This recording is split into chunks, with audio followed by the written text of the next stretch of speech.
Parliament నియోజకవర్గం నుంచి ఎంపీగా పోటీ చేస్తున్న మనందరి ప్రియతమ నాయకులు, మనందరికి సుపరిచితులు, సిడబ్ల్యూసి ప్రత్యేక ఆహ్వానితులు డాక్టర్ చల్లా వంశచంద్రారెడ్డి గారు, అదేవిధంగా మనందరి అభిమాన నాయకులు, ముఖ్యంగా అందరూ కూడా ఎంతో ప్రేమగా చూసే మన అన్న నక్సల్ నియోజకవర్గ శాసనసభ్యులు, నాకు చాలా అత్యంత సన్నిహితులు మా శ్రీహరన్న గారు, అదేవిధంగా కార్యక్రమంలో పాల్పంచుకుంటున్న నాగరాజు గారు, బాలకృష్ణ రెడ్డి గారు, పోలీస్ చంద్రశేఖర్ రెడ్డి గారు, మన నారాయణపేట జిల్లా అధ్యక్షులు ప్రశాంత్ రెడ్డి గారికి, ఈ కార్యక్రమంలో పాల్పంచుకుంటున్న ప్రతి ఒక్కరికి కూడా పేరు పేరున హృదయపూర్వక ధన్యవాదాలు. ముఖ్యంగా మా రాయపన్న చెప్తున్నాడు 7 మండలాల ప్రెసిడెంట్స్ అని చెప్పేసి, అందరూ మండల పార్టీ అధ్యక్షులకు కూడా హృదయపూర్వక ధన్యవాదాలు. చెన్నయ్య గారు, అందరు చాలా మంది మండల పార్టీ ప్రెసిడెంట్లు కూడా నాకు చాలా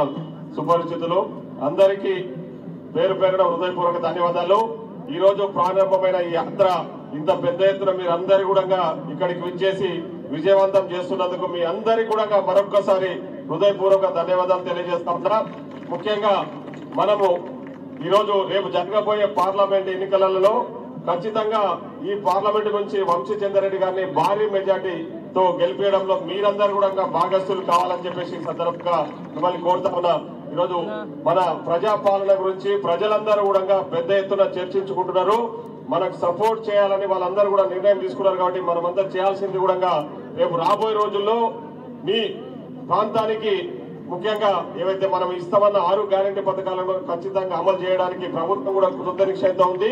అదే కాకుండా మననే మీకు 2 డేస్ క్రితం మీరు చూసింటారు, వంశచంద్రారెడ్డి గారు ముఖ్యంగా చొరవ తీసుకొని మమ్మల్ని అందరినీ తీసుకొని ముఖ్యమంత్రి దగ్గర తీసుకెళ్లి, అక్కడ ఉన్న సంబంధిత శాఖ మంత్రుల దగ్గరకు తీసుకెళ్లి మీ ప్రాంతానికి రావాల్సిన అభివృద్ధికి సంబంధించిన కార్యక్రమాలు అంటే ఏవైతే పనుల విషయంలో కూడా సెక్రటరియట్ లో పోయి మంత్రులను కలిసి మేము ఆ పనులన్నీ కూడా మా మక్తల్ ప్రాంతానికి చేయాలని చెప్పేసి మేమంతా వంశచంద్రారెడ్డి గారితో పోయి కూడా అడగడం జరిగింది. దానికి మంత్రులు కూడా చాలా సానుకూలంగా స్పందించారు.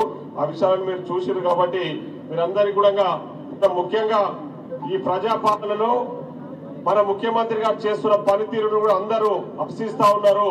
మన ముఖ్యమంత్రి గారితో పాటు మనమందరం కూడా ఆయన తోడుగా ఉండి ప్రజలకు చెప్పాల్సిన అంటే ఏవైతే మనం ఇవ్వాలనుకున్న గ్యారంటీ పథకాలు అవన్నీ కూడా ఖచ్చితంగా చేసి తీరుతాము అని చెప్పాల్సిన అవసరం మనందరి ఇక్కడ ఉన్న ముఖ్య నాయకులకు ఉంది.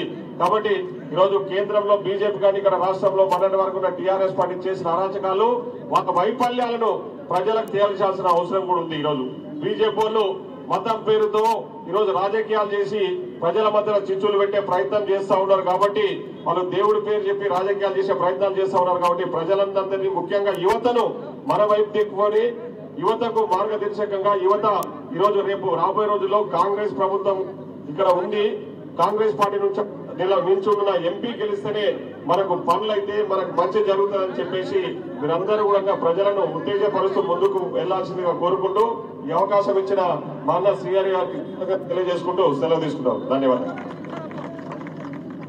ఇప్పుడు మనందరి ప్రియతమ నాయకులు, ఈ పాదయాత్ర సృష్టికర్త మన వంశన్న మాట్లాడవలసిందిగా సామాన్యంగా వేడుకుంటున్నాం.